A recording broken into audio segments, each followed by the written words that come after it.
L'anno della Serie A è stato un anno disgraziato. Dire che i mali nascano da là non credo, perché la squadra era stata costruita per rimanere in Serie A e aveva le possibilità per rimanere in Serie A. Purtroppo per vari fattori è retrocessa. L'anno della retrocessione non è che si sia costruito una squadra per risalire, anzi si sono dati via i fratelli filippini, si è cercato di togliere più costi possibili, quindi dove gli stipendi erano alti. Non ci si è riusciti a farlo in maniera efficace perché è difficile che molti rinuncino al proprio contratto. E è stato un anno di transizione dove siamo rimasti comunque in Serie B. Il vero errore è stato 2007? È stato l'anno scorso, stavo leggendo gli articoli lì.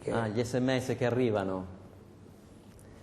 È stato effettivamente un orgoglio mio di voler tornare in Serie A per poter così recuperare anche quello che avevo perso negli anni precedenti, e purtroppo non basta costruire una squadra e essere sicuri che costruendo una squadra forte vai in Serie A.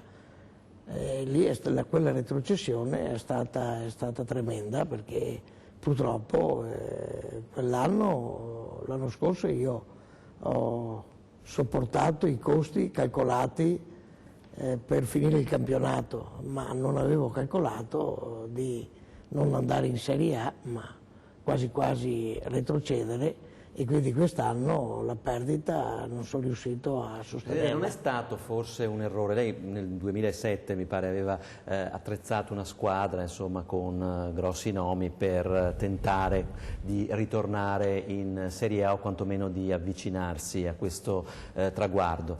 Non è stato forse un azzardo, un errore di valutazione anche nei confronti, l'abbiamo sentito prima anche dal vicepresidente Carron, un errore di valutazione nei confronti di una città che insomma non risponde di fronte al calcio, nemmeno di fronte alle grosse sollecitazioni. Lo abbiamo visto con la Serie A parte 3 o 4 partite, insomma il pubblico è stato quello, e quando è che Treviso rivedrà ancora la Serie A? Quindi probabilmente forse anche un errore di questo tipo è stato fatto, a voler fare di più di quello che la città può offrire, può garantire.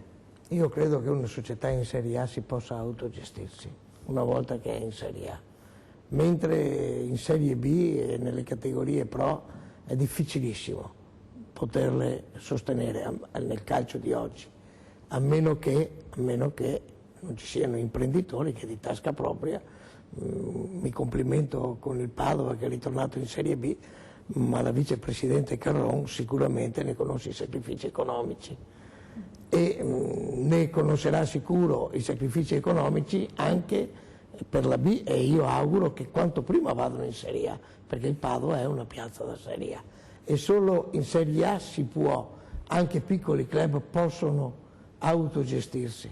Nella Serie B devono fare una Serie B di giovani oggi, perché difficilmente potrebbero piccole società o poveri presidenti come Sattei sostenere una società. Ecco, posso chiederle prima di passare a Seno una cosa che, visto quello che è accaduto, non rifarebbe più della sua storia recente con il Treviso Calcio negli ultimi anni, una scelta in modo particolare? C'è chi dice che insomma Setteni in questi anni si è soprattutto contornato da persone che non erano all'altezza, o alcune persone sono state sopravvalutate.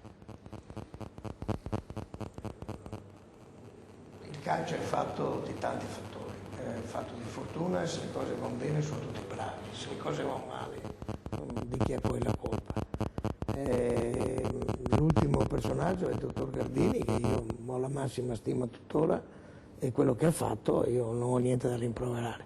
L'errore grosso è stato quello mio, di orgoglio soprattutto, va bene, di voler andare in Serie A, di ritornarci, perché sapevo che era l'unica maniera per poter recuperare ciò che avevo perso, ma anche perché potevo da lì effettivamente poter sostenere una squadra.